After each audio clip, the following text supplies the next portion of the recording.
Alors Gilles Babinet, aujourd'hui on parle d'empowerment. Vous parliez de produire de l'humain. Ce sera ça peut-être notre mission, notre responsabilité d'être humain dans les années à venir. Oui, l'empowerment, c'est un mot pratique, c'est un mot efficace qui parle d'une nouvelle organisation sociale.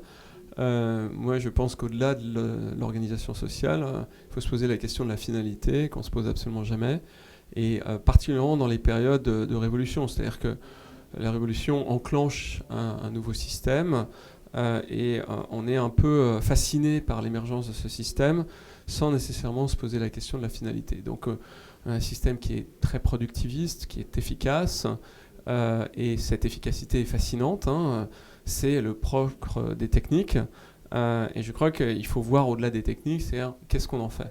La première chose qu'on est en train d'en faire, c'est quand même de déstabiliser les modèles sociaux, et on le fait allègrement, ce qui montre bien qu'on n'a vraiment aucune préoccupation des finalités ultimes, c'est-à-dire celles qui sont au-delà des modèles sociaux.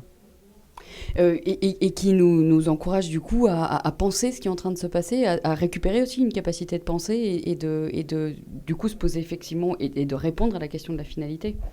Ah oui, c'était l'objet du panel dont je viens là à l'instant, c'est de dire voilà, finalement qu'est-ce qu'on fait quand les sociétés sont super efficaces. Et moi ça m'amuse beaucoup parce que clairement il n'y a pas de réponse du tout.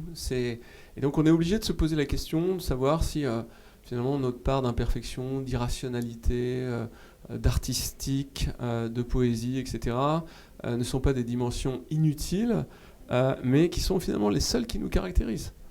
Mais on pourrait imaginer que c'est effectivement là qu'on est en train de toucher du doigt le bout du bout d'un modèle très très utilitariste et tout à fait économique et qui ne prend pas du tout en compte cette dimension-là, cette dimension qui est beaucoup plus aléatoire, j'ai envie de dire.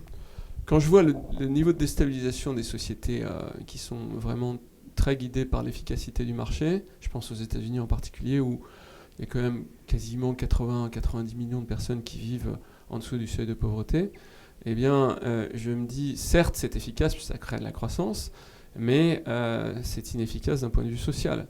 Donc, ça veut dire que, d'une part, le marché peut être contesté, et au-delà de ça, c'est pas une finalité. C'est-à-dire que c'est un moyen d'efficacité qui peut être régulé.